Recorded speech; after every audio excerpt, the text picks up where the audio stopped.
welcome to another episode of Group Therapy. Today we are on episode 10, and we're going to be kind of continuing on a discussion we started back in, I think it was episode 7, precision long-range shooting. That episode was titled Getting Started. Today we're going to get a little bit more in depth, which I'll leave to Derek here to explain exactly what we're going to cover today.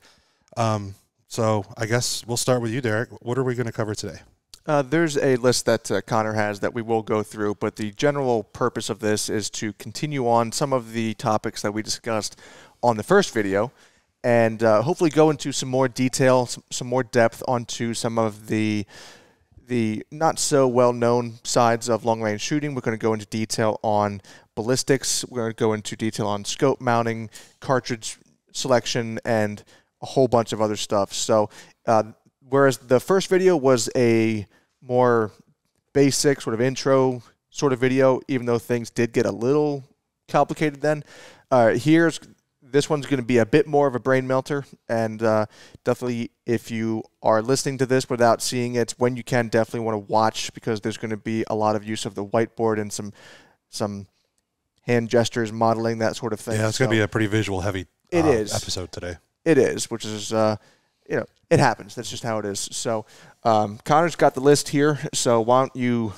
kick it off? Well, let's first talk about cartridges or calibers that are up to the task. You got some of the obvious things like 6.5 PRC, that kind of thing. What are some of the other calibers that are just kind of optimized for long-range shooting? Well, there's a ton. That's the thing. Let's talk about the popular ones. Popular ones, of course, 308, 6.5 Creed. These days, 300 PRC, 300 Norma, and there's even 6 Creedmoor. And if you're getting into bench rest and sort of PRS type shooting, you're seeing a lot of low capacity 6mm rounds like the 6GT, the Dasher, that sort of thing. So each has their own advantage, and we can kind of get into the ins and outs of them. I'm not going to go too deep into specific cartridges, just more so the overall theme and kind of what you get out of a certain type of round. Now, these cartridges, there's, like I said, there's the 6.5 PRC, which is obviously intended for long-range shooting. Yeah. Would a lot of these calibers and cartridges be able to be used for both hunting and for long-range competition? I'd say a lot of the time, yes. It is best if it's a target round first and then a hunting round second, because from there it's just a matter of bullet selection.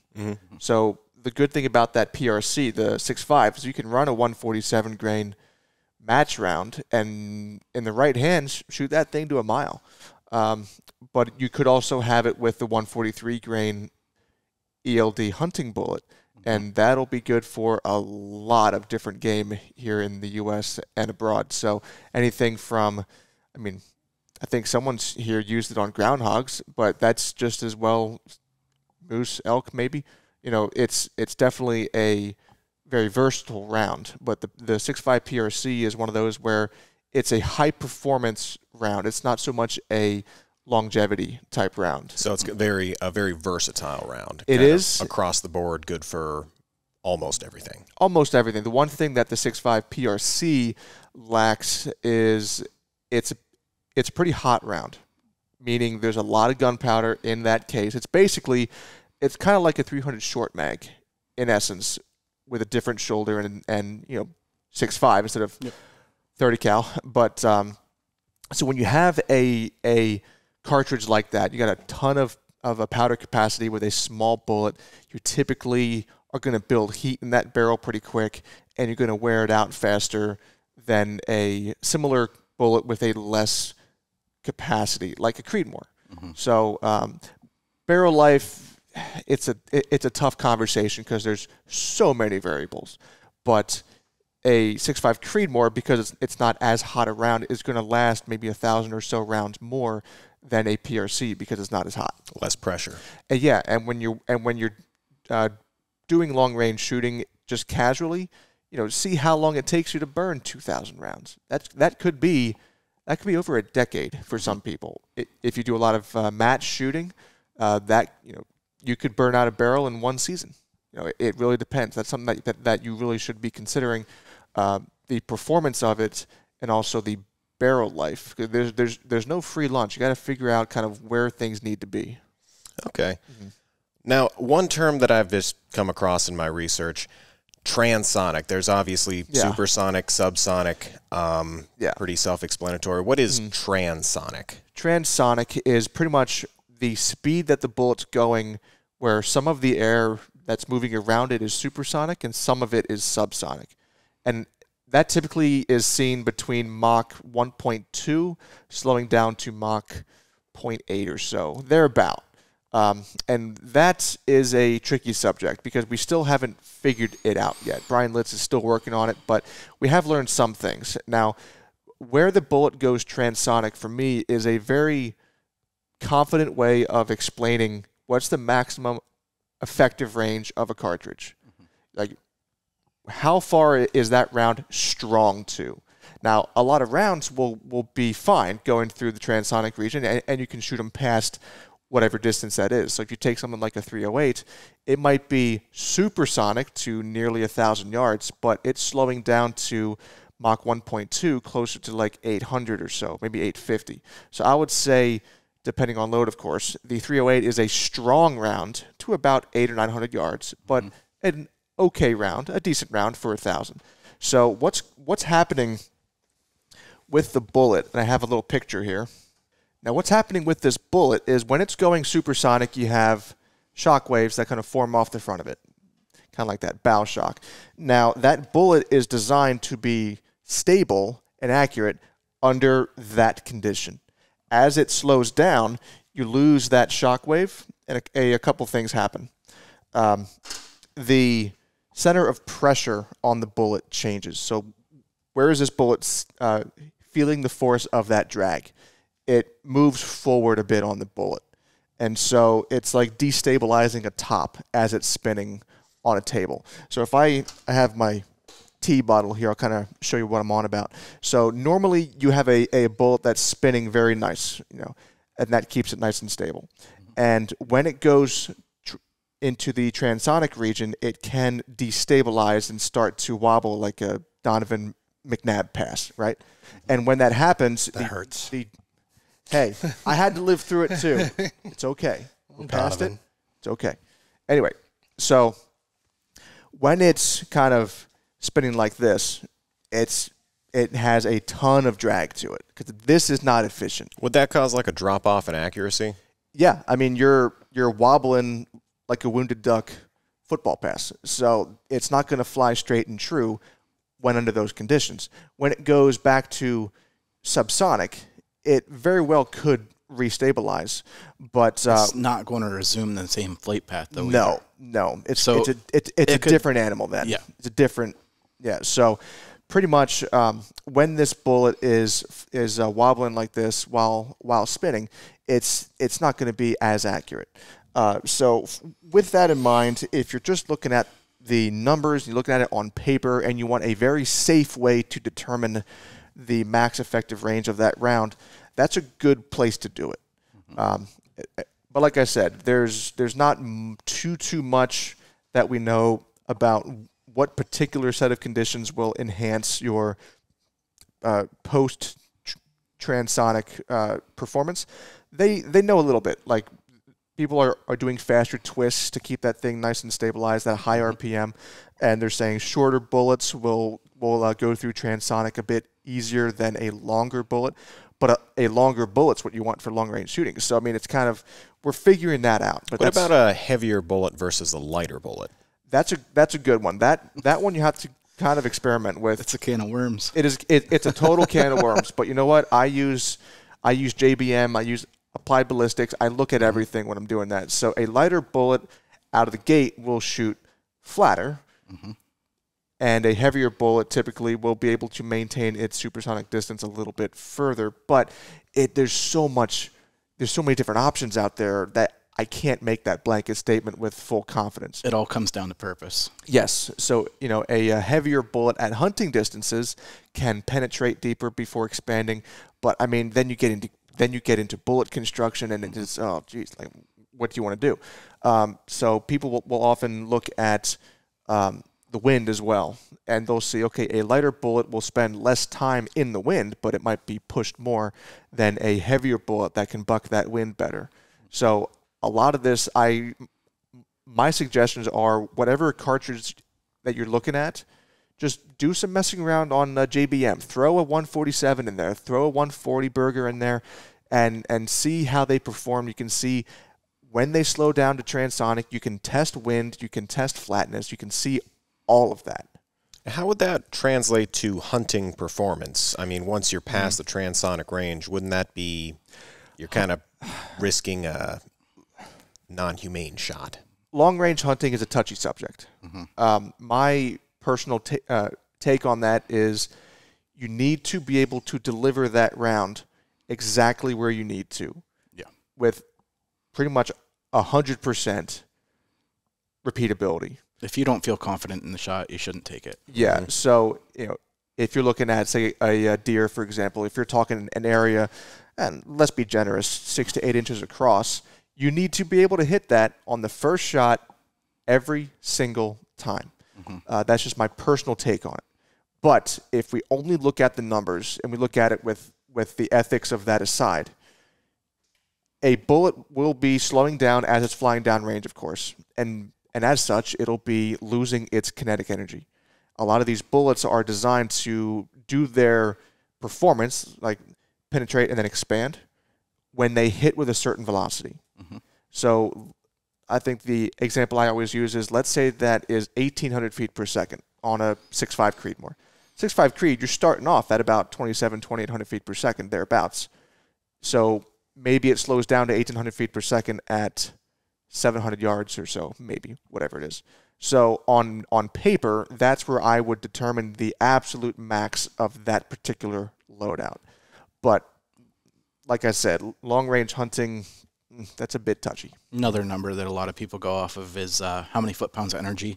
Exactly. That's what I'm getting at. Yeah. So the impact speed and the energy, as he suggested there, that is, you can look at that on a chart and see at what range that speed or the energy drops below acceptable numbers. Yeah. Okay. Yeah. Another thing that I've just frequently come across just with what I do here is ballistics coefficients, G1 versus G7. I've seen that before. It might as well be in Chinese. It can stay in Chinese. The only thing you need to understand with that is that when you're shooting bullets that are flat base, you just use G1.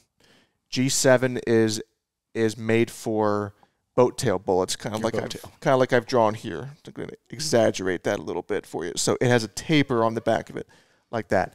Now, G1, G7, all those are different mathematical ways of figuring out the bullet drop. And G1 is optimized for flat-based bullets, and G7 is mostly for boat tail bullets. So you can summarize that to be many hunting bullets versus many match bullets, but not all. You can get match hunting bullets these days. What is the purpose of the boat tail? Is that for less drag, or? It's less drag, yeah. So as the air is flowing around the bullet there, what you don't want to have happen is if you have I'm going to draw here, a flat base like this, when you get drag, you get it when you split the incoming air like this, and it doesn't reform smoothly. So here you have a big drop off, and the air is going to try to get back under this low pressure spot on the back of the bullet. Like a tractor trailer on the highway. Exactly. Yeah. Ever been behind one of those, especially on a bike? Oh, yeah. Oh, yeah. It's a nightmare. So it's very turbulent. You have the air is moving all over the place back here, and whenever you have that increases the drag of the bullet.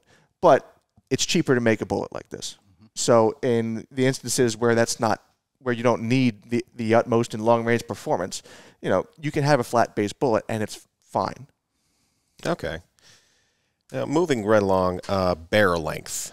I love this conversation. Barrel length. So, size does not matter in barrel length. Wouldn't a longer barrel provide more space for the gunpowder to burn within the barrel? And yeah, I shouldn't say it doesn't matter. What I should have said was it doesn't matter as much as people think. I see. So basically, barrel length is going to depend on a couple things: the cartridge itself, plus the details of the loading, the powder selection, the bullet selection, that sort of thing, the application as well. But typically, a longer barrel gets you muzzle velocity, and that's it. How much depends on all those things that I just mentioned. So Jason and I did a test on a 7x47 Lapua, and at the fewest, it was about 10 feet per second per inch difference. Really? Yeah. At the most, it was about 50. But that's because the longer your barrel is, the less of a gain you get with each inch. So take a 308 16-inch barrel. Let's say you're starting off at 2,500 feet per second. If you go to an 18-inch barrel, you might pick up 50, 60 feet per second. But if you take a 24-inch 308, you add 2 inches to that in the same manner to get 26, you might only be gaining 15, 20 feet per second over that 2 inches. Okay. So it also depends on the cartridge itself. If you have a round like a 308, it has a larger bore than something like a 6.5 PRC, the ratio of powder capacity to bullet diameter, that's going to matter as well, because it's like having a large funnel top with a very small nozzle. It's going to need time to get that powder to burn through that. But a round with a smaller bore to capacity ratio, it's easier to move that burning powder out, so you can get away with a shorter barrel. Granted, your velocity is going to be less, but pretty much the more powder capacity that cartridge has, the more barrel you really should give it to get full velocity. But at the end of the day, it really doesn't matter too much, especially if you're hunting. Yeah. You're typically not hunting at distances where it's going to matter. A deer is not going to feel the difference between 2,800 and 2,850 feet per second. And if you want to see what I'm talking about, if you get on JBM or some other ballistics app, put in some cartridge that you want to learn about, and then see where it hits transonic region, whatever distance that is, and then go back and then add 50 feet per second to the velocity. See what yardages that changes. On a 308, 50 feet per second might only get you 40 yards of that. And a shorter barrel, you could argue, is a little stiffer because it's shorter, less on harmonics. The same thickness, less harmonics. It's like taking a dowel rod and kind of wingling it. You know, that sort of thing can matter, but I don't put too much in that. For me, though, having a short rifle is very convenient, especially when hunting, when moving around the box blind, when just moving around is easy. If you're planning on putting a silencer on. Exactly. You don't have a rifle that's 9 feet long. You know, it's very, very convenient. So typically, personally, if I was doing something like a 308 or 6.5 Creed, I'm looking 20, 22-inch barrel at the most. A Magnum round, probably a 24-inch barrel like my 300 PRC is. On something like this AI here, this is I think it's a 29-inch barrel on that. 50 cal's got a lot of powder. Yeah. So giving it that much space to use all of it is important there. But, I want to chime in because you had mentioned suppressor, and I know we want to keep this simple, but Yep. I know somebody right now listening is thinking to themselves, well, what about if I put a suppressor on my barrel? How does that affect velocity? I mean, does that extend your barrel? Does the internals of that hurt you or harm you or help you? It's one of those I can't make a blanket statement things. Right. But I have seen it increase your muzzle velocity because there's still pressure behind that bullet as it's flying through the suppressor. Now, if your suppressor is 7 inches long, you're not going to get 7 inches of barrel worth of speed out of it. But I've seen 50 feet per second out of a 6.5 284 out of a 26-inch barrel with a suppressor. The suppressor added 50 feet per second on that. And a 6.5 284, basically like a 6.5 PRC, nearly a more capacious 6.5 Creedmoor type cartridge. So it's a hot 6.5. So can it add? Yes. Does it always? I don't think so. And it's with the types of suppressors that are out there and the design characteristics of those, it's hard to really make a blanket statement on. So it's safe to say then that if you plan on getting into this and you want to get a suppressor, you're really going to have to find your own data on that kind of stuff, the ballistics of it. The best thing you should do, just get your stuff chronoed, buy a magneto speed or borrow one, shoot it suppressed, shoot it unsuppressed, and there's your answer. Yeah. Okay. I mean, that's really the only way to really do it because you can't just guess. It's not going to hurt you, though. No. If you wanted to do Not it, at all. I don't think it would hurt you at all to go that route. No, it wouldn't. Now, on the note of barrels, Yeah. twist rates. There's a lot of them. There's a lot. Yeah, yeah. Well, And, you know, it varies how many from numbers are caliber there to between caliber. Yeah, yeah. So bullet weights, the heavier your bullets or the slower your bullets, you're going to want to have a faster twist rate. So something like we look at Tikas, they used to have a 14-inch twist for 22-250 or 223, something like that. Now they're on to 8 twists because we Americans like to shoot heavier bullets than the Europeans. Why are they measured in inches? Because it's the revolutions. It's how many inches of barrel length down the barrel does it take for that to do one complete rotation? I see. So a 22 barrel is oftentimes 1 in 15, 1 in 16. I mean, you can just barely see 2 rotations on a 24-inch barrel on a 22, if you even found a 24-inch barrel 22. But if you look at an AR-15 with a 7 twist, you can see it's a very tight spiral in that bore. And a faster twist will stabilize longer or heavier bullets. So in something like a precision rifle, that's going to be, if you want to shoot a long, heavy bullet, that's going to be necessary. A lot of the times, though, the manufacturers have already thought that through, and they've already given you an optimum twist rate. You can sort of jump out of that, like if you shoot a 12-inch twist 308, will that stabilize a 175 grain match round? Most of the time, yes, it would. But if you're shooting like a 185 grain hunting round, okay, now we're starting to get sort of out of bounds here. It might still stabilize. It's kind of on that edge depending on what bullet it is. And I shoot 200 grain Lapua subsonic rounds through my M24. That's 11 1/4 inch twist, but yet somehow that seems to be working, even though I wasn't expecting it. That bullet shape and design is optimized so that you don't actually need to have a really tight twist. Like a blackout's like what's the 300 blackout? 7 twist? I don't even know. Something like that. I can't 8? remember off the top of my head. It's less than 10 for sure, which is because you can shoot a similar weight bullet as a 308, but it's just so much slower. You need to have a tighter twist rate to give that bullet more space to speed up in the barrel. So the forward energy of the bullet is translated into rotational speed. Okay. Yeah. One more note on barrels Yeah. is material. And it seems that just within the last few years, all the rage has been the carbon fiber barrels. And I can see how that would be, you know, a great choice if, I'm going to be hiking up the side of a mountain. Yeah. It would be a great choice. But how would that impact accuracy? Carbon fiber barrels are tough because a lot of the times the most accurate barrels on the market will not be carbon fiber. They're heavy barrels. They're just heavy stainless steel. Now, speaking to carbon fiber barrels first, they're tough because you're layering a bunch of materials and epoxy onto a stainless barrel. And when you do that, the way that's typically done is with a sort of reel. So you're pretty much spiraling carbon fiber strands onto a barrel. You're just wrapping it around, and you just keep doing that. And then on the last layer that you actually see, they'll put like a 2x2 woven carbon fiber to make it look pretty.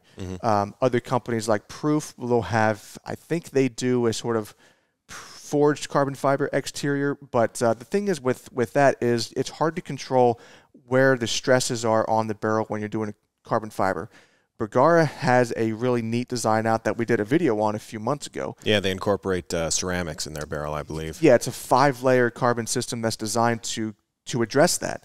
Now, carbon fiber barrel technology is getting better, but so far, when we look at just the extreme levels of accuracy, just a straight-up stainless barrel is going to be it, because stainless is easy to polish, it's easy to machine, and out of a bolt-action rifle where you're not heating it up too much, it'll last a pretty decent amount of time. Okay. I guess 2 more questions on barrels. Yeah. The cut versus the button versus the cold hammer forging. Let's talk a little bit about the cold hammer forging, because I see that all the time on these websites. Yeah, this is one of those I can't make a blanket statement type things, but from what we've seen be the most accurate rifles on the market, be it custom or factory, the pattern is that cut rifle barrels are the most accurate from what we've seen. Now, there are definitely cold hammer forged barrels that are extremely good shooters. I mean, all the Tikkas and the Sakos that we carry, I've shot sub-third MOA with Tikkas on numerous occasions. I have a Daniel Defense that's a cold hammer forged barrel. It's chrome lined as well, which doesn't help for accuracy. And that thing with match ammo, 14.5-inch barrel out of an AR, not a precision setup, that did 5/8 inch group, or a 5/8 MOA group with 55 grain just sort of ball ammo, and it did a little under half with 77 grain 5.56 match. So a cold hammer forged barrel, even with chrome lining, is still can be very accurate. But cut rifle seems to be the most common these days because you can do custom twist rates. The process doesn't stress the metal of the barrel as you're doing it, but it is the most time-consuming and one of the more expensive ways of doing it. So typically that's not what you get on sort of mass-produced rifles. You typically see either the cold hammer forge, which is a really good way of making a barrel. You pretty much just have your mandrel and you put the barrel blank over it, and as it sounds, you hammer that thing into shape on that mandrel, and it results in a very consistent, smooth bore, and it also lines up the grains in the metal, so you get a very strong barrel as well. And that can be done pretty fast relative to a cut rifle barrel. So you see a lot of mass-produced guns, like a lot of ARs, like Tikkas and Sakos and such.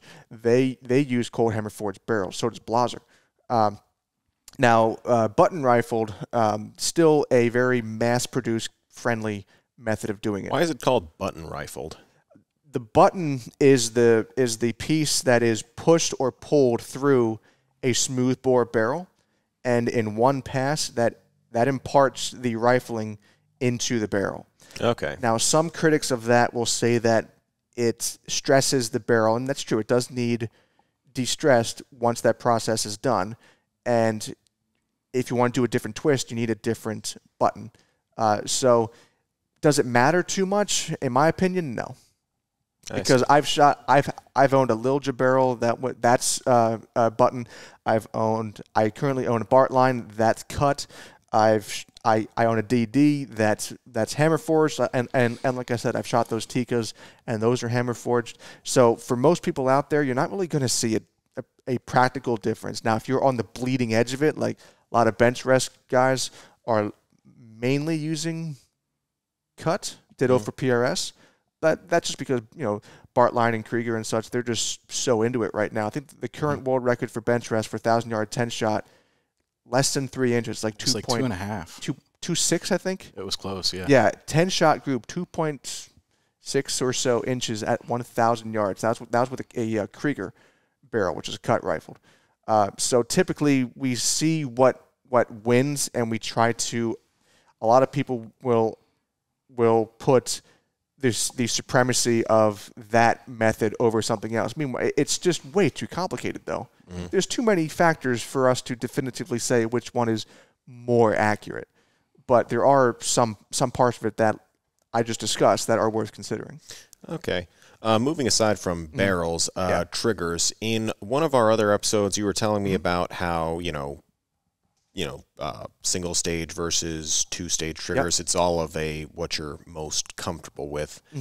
And, like you said about the barrels, there's no blanket statements. But let's talk about the benefits of, both. Well, a good trigger is definitely a pretty critical part of your rifle. It's the first thing I upgrade when I get a new rifle that doesn't have a good trigger. Like my Mark 18, I didn't shoot that thing with its factory mil-spec trigger. That was instantly swapped out to a Geisley because, Justin? Because Geisley is only, Derek. Yes, it is. Don't ever forget that. You will never let me forget that. I will never let you forget that. As well, you shouldn't. No. But a good trigger is going to be pretty critical to your accuracy that you can get out of the rifle.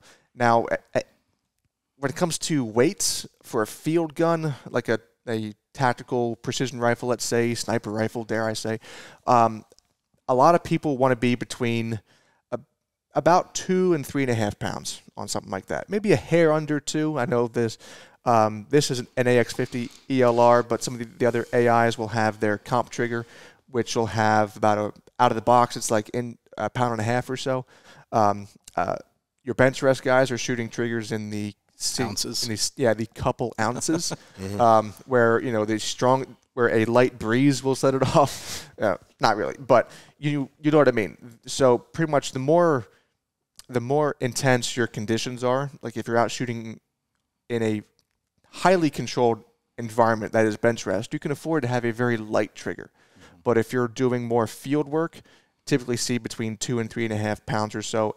ARs, defensive weapons, a little bit heavier than that. But I dig the 2-stage for pretty much everything. For precision rifles, it's nice because the difference between firing and not firing it can be only about 1.25 pounds. So the overall trigger might be, let's use some clean numbers here. Let's say the overall weight of the trigger is 3 pounds. On the heavier side for a field gun, but still within reason. The first stage is 1.5 pounds, and then you hit that wall. Now to break the trigger, it's only another 1.5 pounds. So you have the benefit of having a perceptively light trigger while still having something that's not too light for safety purposes. But also, it just comes down to preference. What do you like? But I like 2-stage, Geisley all the way. But we sell Trigger Tech, we sell Timney. So there's a bunch of options out there. Okay. I think moving on from triggers, scope travel, I think we might have touched on this on the previous episode. We have, and I'm going to do it again. Okay. Because this is important. Now, what we have on the table here is an AI AX50 ELR topped with a Vortex Gen 3 Razor 6-36. Now, scope mounting, figuring out how much MOA slope you should have on your rifle depends on how far you want to shoot it and also how much scope travel you have. Now, in this, I've already got the numbers on this, so here's the example. 40 MOA rail, okay? Scope itself has 131 MOA of total travel. So the formula is take your scope's travel, divide that number by 2. Let's just use 130 instead of 131. So 65 MOA is half of 130. That number should be more than your mount slope. So 65 is more than 40. So that means we're going to still be able to get 100 yard zero. Let's say. So it can get pretty close though. But theoretically speaking, you can get a 60 MOA solution on this and still be good. So take this 40-minute rail, put a 20-minute mount on it, and with this scope, because it has so much travel, we'll still be able to get it closer in zero. But here's how you figure the rest of it out. So we know we take half the scope's travel, 130 over 2, 65. Add the slope that's on your mount, be it just the rail or the mount or the combination of the two. So in this case, 40. So 65 plus 40, 105. I usually subtract 5 just for the sake of zeroing and whatever, or just round off error and that sort of stuff. So that gets us to a clean 100 minutes. That is the usable amount of travel once you are zeroed. From there, you just go on your ballistics chart and you say, okay, 100 MOA, where does my bullet drop to that amount? And 100 minutes, that's a lot. That's about 29, 30 mils or so. That's a lot of drop. That's 2,000 yards for this gun. 2,500. 25, you already did the math. I did the math already, yeah. So with this system, assuming a 750 grain AMAX, blah, blah, blah, blah, that would drop to 100 MOA at about 2,500 yards. So that's as far as you can dial this scope. That's how that's the distance that you can dial to. You know that. Then, of course, you can say, okay, I've got so many mils for MOA in the reticle. If I want to shoot a little bit beyond that, we discussed this on the ELR video last week, so I'm not going to go too deep into that. I'm just going to plug it. But that is a very critical part of setting up your whole system before you even buy it. Okay. The other thing we should talk about is scope leveling. Yes. Very important, but I think a lot of people get off on the wrong foot on that one. And I do want to say it's not critical that you have your scope perfectly lined up with your rifle. It doesn't need to be perfect. When you shoot, it is critical that you level your scope to the world, as Todd Hodnett would say.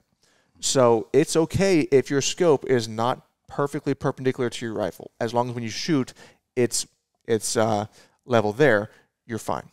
So a lot of people make the mistake of getting their point of reference on the wrong part of the optic. So a lot of people will, and I've done this myself before I knew what I was really doing.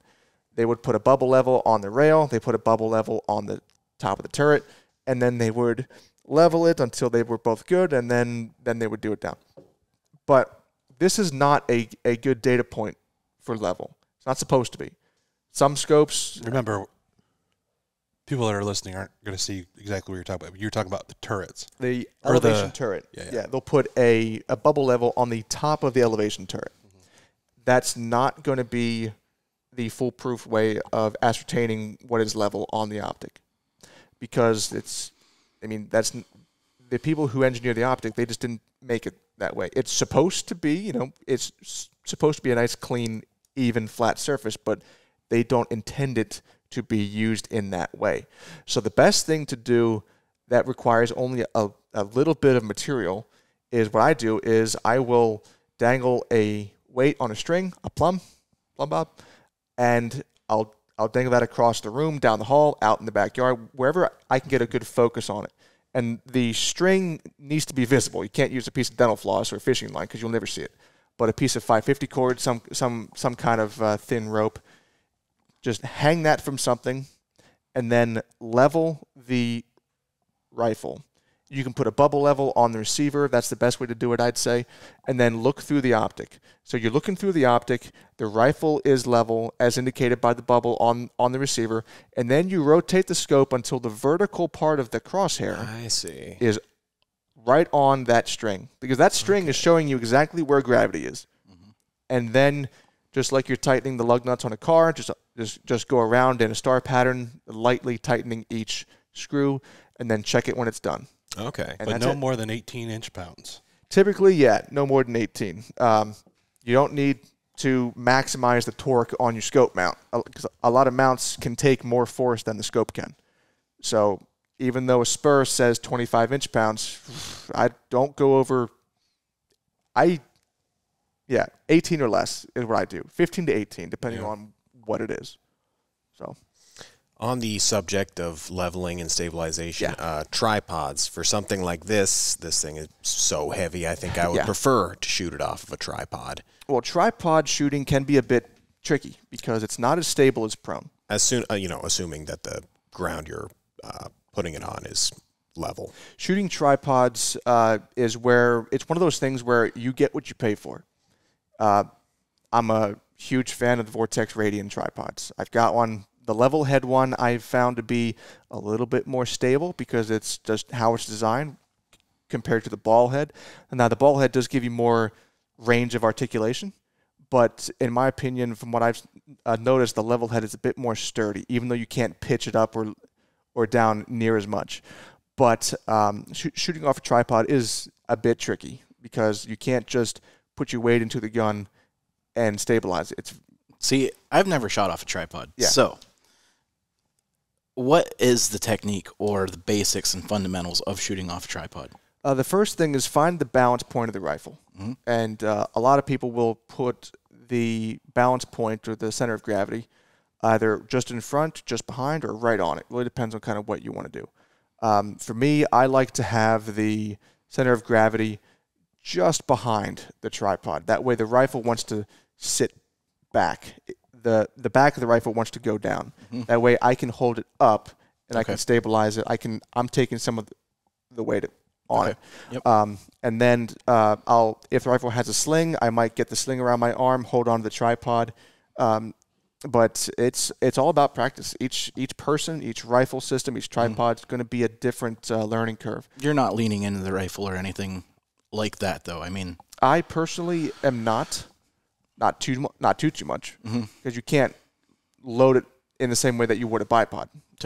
It would tip over, or even if you put one of the legs out front, it's just a limit to that. You can't put too much forward force on it.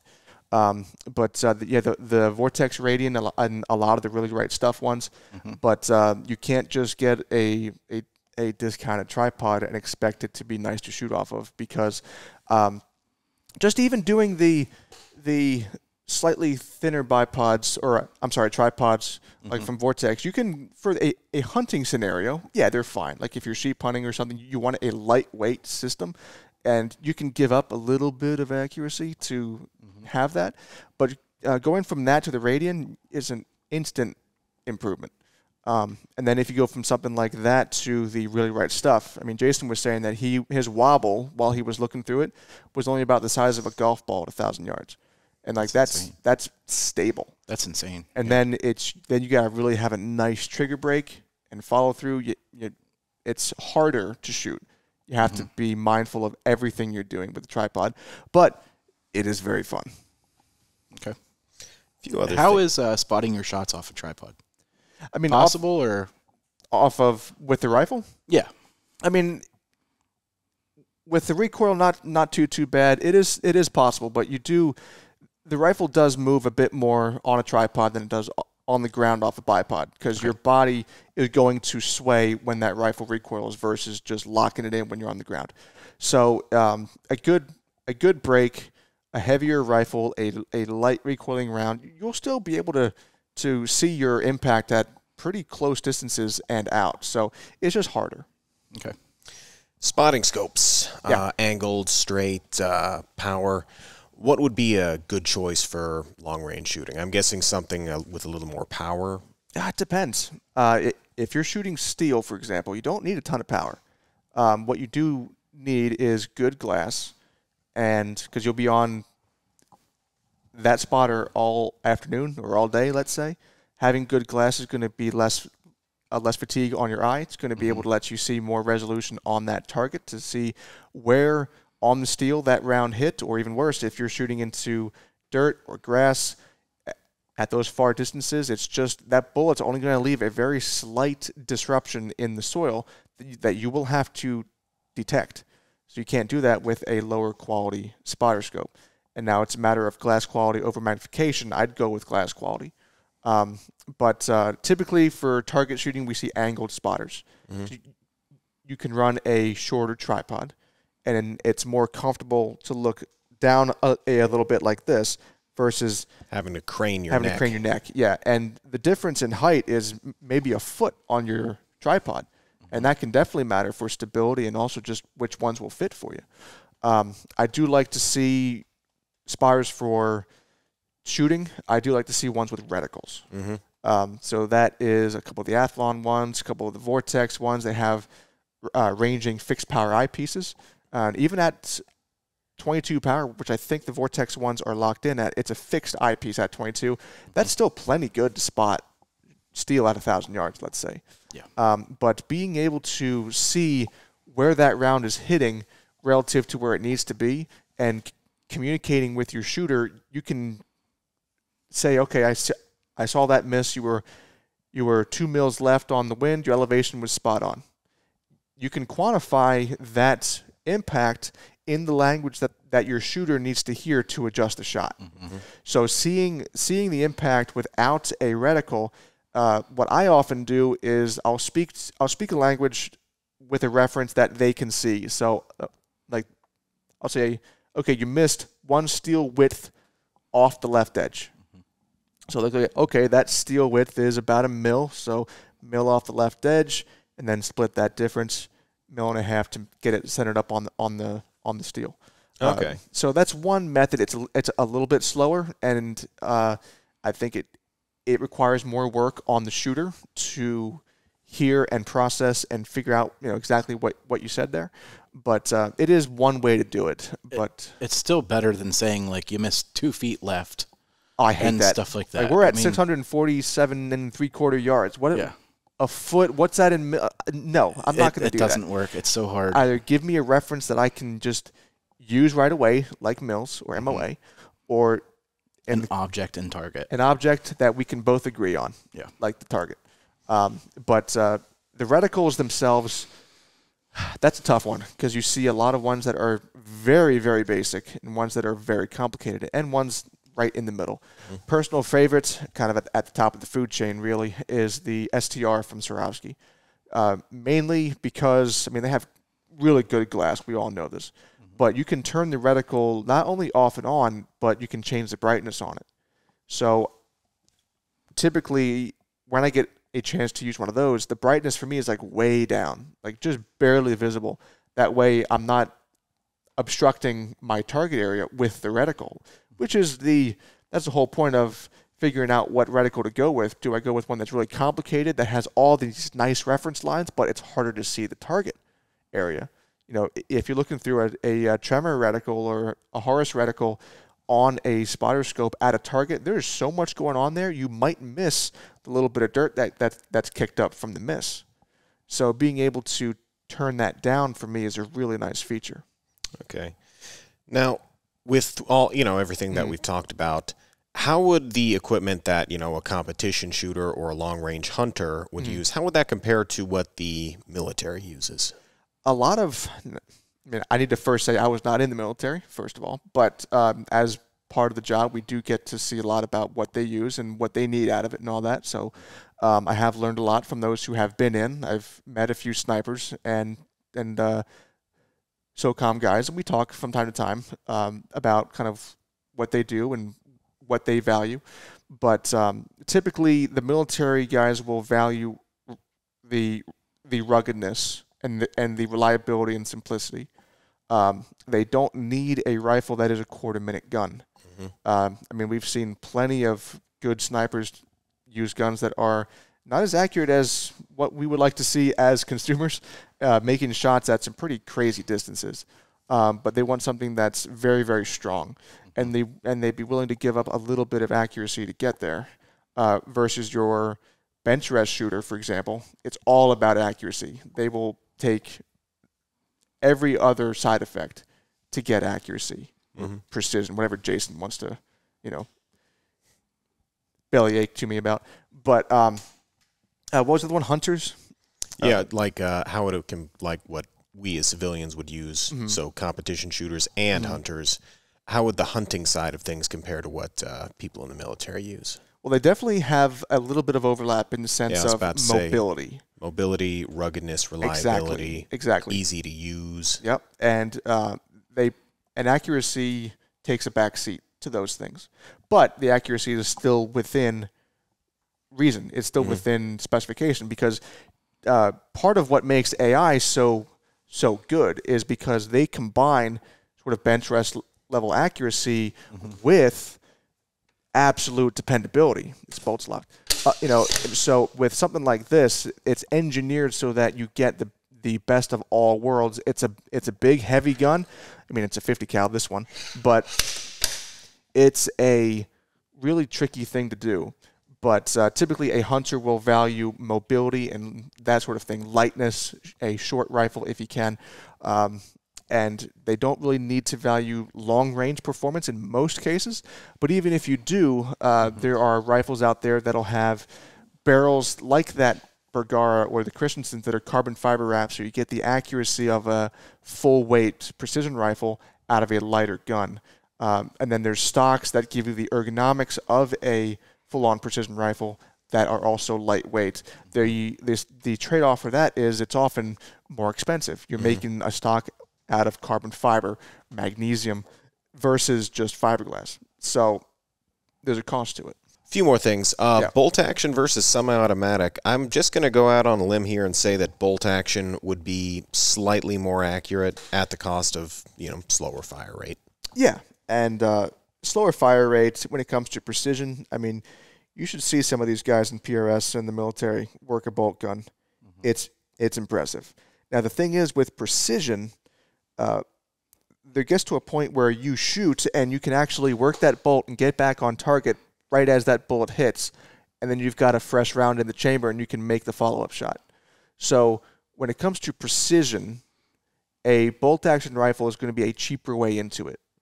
So you take like a $1,000 to $2,000 rifle, be it a Bergara or a Seekins or a Tikka, to get that level of accuracy and precision on a consistent level requires a more expensive semi-auto like a JP, for example. So in a JP rifle, it can be every bit as accurate as a good bolt gun. You're just going to spend more money to get it because there's more moving parts, of course, and it's trickier to engineer. It just takes higher quality components to do the same thing. So, I mean, semi-auto versus bolts, there's so many different ways to approach this, but I would say figure out how fast you really need to shoot. So it would also fall into the realm of personal preference. Yeah, and what do you need out of the rifle? You could have. Part of the reason why rifles like the Mark 12 were invented in the military was because they wanted something that was a little bit more distance capable than your M4, your M16, but also was still faster to use than something like your M24 bolt gun.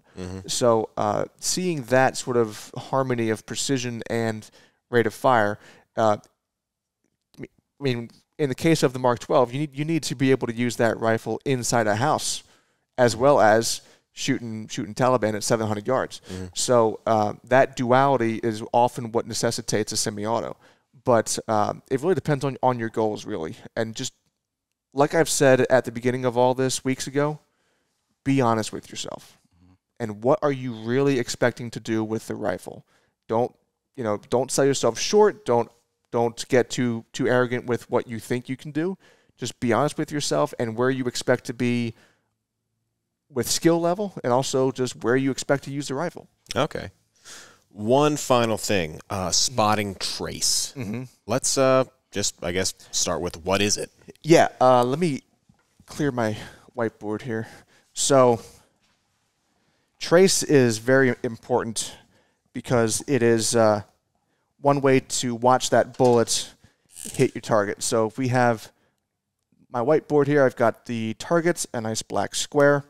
When you are watching trace, let's say the round's being fired from, let me see my TV screen, low left on the screen here. We'll go up like this. You will be able to watch sort of like a vapor trail, like a mirage, a cone-shaped mirage fly downrange at the target. And when you are looking in your spotter scope or a rifle scope, or better yet, even binoculars, watching trace with binoculars is fantastic because you have that depth perception. You can actually see the swirl of the air as the bullet is going past it. You're seeing that shock wave that I mentioned earlier on this episode. So you're seeing the air density change as a bullet flies downrange. And you can watch that pretty much all the way into the target. So, which is why for spotting scopes, good glass quality is going to pick that up way better than just a lesser quality glass but higher magnification scope. It's also why I don't go crazy on magnification for spotter, because to see the trace, you can't be zoomed in right on the target. You have to be zoomed out. Yeah, and with that trace, you'll be able to watch that bullet if you're right behind the shooter. And we have some footage of Jason shooting my 375 Shytac with that. We were right behind it, and we watched that bullet go downrange. And from this perspective, we watched that bullet go downrange and drift as it was flying downrange before it hit the target. It was really, really neat. So being able to watch that trace will give you, as a spotter, more information about what's going on with the wind as the bullet's flying downrange, and you can watch that thing go right on target or off target. Would it also help determine bullet drop? It's a bit more difficult that way. You're with bullet drop and seeing where that bullet lands to make a correction. You're really waiting for the impact on that, but the impact is easier to see if you're watching the bullet go into a spot. Instead of just looking for a little tuft of dirt, you're watching that go right into that spot. So let me ask, speaking on trace, is there any, are you able to collect any data when it comes to bullet trace, or is it basically once you pull the trigger, you've got yourself a nice 2 to 3 second ooh and ah show of seeing that bullet trace? Because it really is amazing to see. It is. Yeah. So are you able to collect any data by watching the trace? A little bit of wind, maybe. It's helped me get on the target before. Whenever I shoot and say at a steel plate at 1,000 yards, which this is my own personal experience. I was shooting to a steel plate, and it was my first time shooting this rifle at 1,000 yards, and there was limbs above it and below it, and it was grassy, muddy, and I couldn't spot my shot. My girlfriend was actually on the gun when I was spotting for her, and I saw the vapor trail come in, and that told me where I had to go. But other than that, I've never had any other benefit other than... I should also say, I have never seen my trace through my own scope. I've always been watching, either with my scope with someone else shooting or binos or spotter. And the best place to be typically is about, 2 to 5 feet left or right of the shooter. And back a couple steps. Back a couple steps. That way you're out. If they're shooting with a big old muzzle brake on it, you want to be kind of out of the concussive area of that. Yeah. But that way you don't flinch and kind of shut your eyes. Yeah, so when we were up on the farm shooting, and anyone that wants to go back and watch the videos, like the 50 cal, we also did one on, I think it was that scope. With the Barrett, where... It was the, what was that rifle we had? When we did the video on the Razor, we had the Barrett 107. And we also had the Cadex Tremor. Was it a 50 cal? No, there was that one special rifle we did a video on. There was the Drake? Drake, that's what it was. We did a video, I think, on the Drake, and wasn't that the day that you had shot the rebar out, the support? No, that was the 50 cal. That was the 107. That was the Barrett. Okay. Yeah. That is a good video to look because the position of the camera on that, you can see the trace of every shot. So if anyone has never seen trace before or just doesn't know what we're talking about, go back and watch the video we did on that. You can see the full trace, even right up to the part where it snaps the rebar in half. And the camera, I think, was about 5 feet behind you and maybe 1.5 feet to 2 feet to the right. Yeah, and we filmed it with an iPhone on slow-mo with a Nova Grade adapter, I think, right? Yeah, I think so. And, that's how we got that. But yeah, seeing trace is very, very neat, and you can get some... It's beneficial to a degree. Yeah, you're not getting a ton, to be honest, but I feel like it's more of a reward for shooting a badass gun at a long distance. Like, here you go. Here's a little something nice for you to watch. Fireworks show. Yeah. Yeah, true. But I swear, watch it with binos, even if it's just a 10 power. Just watch it. Watch someone shoot 400 to 500 yards with a pair of 10 power binos. It is fantastic. Anything else you got? No, that about wraps it up. There's always something that I think of 10 minutes after we end the podcast on something like this. And there's so many moving parts when it comes to long-range shooting, so it's not like we're always going to get it every time. Yeah. And that's what the Internet's for. That's what the comment section is for. So it's your job to go into the comment section and tell us what we've missed, and we'll hit that on the next video, I'd say. Or we'll just answer your question there in the comment section. Yeah, so if you have any questions on today's episode or previous episodes, we had done the precision shooting getting started. Today was part 2 of that. So there's a lot of things that we covered, and there might be a lot of questions you may have. If so, you can comment below on YouTube if you're watching this on YouTube. If you're listening to this on our on however you listen to your podcast, you can actually write into the show, GroupTherapy@EuroOptic.com, and we'll do our best to answer your questions. Even if they're not about any of the subject matter that we discussed today, if maybe there's a future video or a future podcast episode that you'd like us to touch on, by all means, write us in, let us know. We'd be happy to go through that information and try to come up with something. Yeah, because we're always looking for what people want to hear us talk about. Yeah, because we talk about this stuff every day. Yeah. And to us, it's just a part of life now. Right. But any chance we have to clarify, to educate, to help with figuring out how to go through your selection of products, that sort of thing. Like, I get so many people on the phones that after a 2 to 3 minute conversation with one of us on the sales team, they say, "This is fantastic. I've been on forums for the last 2 months. I've been wasting so much time talking to wrong people." Don't mess with forums. Yeah. Just call us. If we don't know, we will get you the answer. Yeah. But, that's all I got for this one. All right.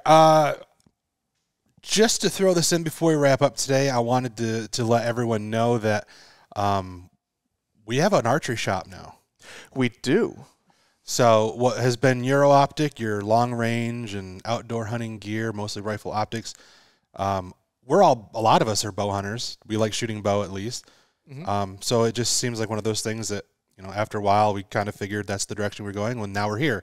This weekend is our grand opening here in Montoursville. If you're local, come in and check everything out. We've got a huge wall of bows. We carry Hoyt, Matthews, PSE, Bowtech. We've got all the Raven crossbows. We've got Mission crossbows, a ton of crossbows. We've also got more arrows than you've ever dreamed of browsing. And of course, I'm biased because I am a bow hunter and I work here. But it's really a great showroom. Everything's set up really nice. So that's this weekend, July 30th and 31st. Our hours are the same as our regular EuroOptic showroom hours, 9 to 6 daily. So if you're in the area, come on, check in. If you're not in the area, drive to the area. Come on in and say hi to us. Gas prices are going down very slightly. So not fast enough. Not fast enough, but, step in the right direction. That's a whole other conversation that I'm not allowed to have here because of my opinions and language. So I guess that'll have to wrap up this one here. Yeah. So thank you guys for coming on the panel and discussing this. Derek, as always, thank you for the wealth of information that you have to educate us as well as anyone that might be watching or listening. Hopefully. Yep. And I think we'll probably have another part to this, another part 3. We might get a little deeper into it. That's determined by the comments as well. Yeah. Yeah, so we plan on, we would like to do another episode on long range precision shooting. We had just done ELR shooting. I think that was last week's episode. Yep. Jason, yeah. Yep. That was full of information also. Yeah. So we're gonna keep going down this road. I mean, the bread and butter of our place is we basically, everything for your long range precision shooting needs. We've got your accurate rifles, barrels, optics, all that kind of stuff. More than just a hunting store. We have, we think of the bench shooters, the precision shooters. So if you have any questions, give us a call. You can talk to Derek. You can talk to basically anyone. Just ask for us by name. And that's it. So thanks for listening and thanks for watching. And we'll see you next week.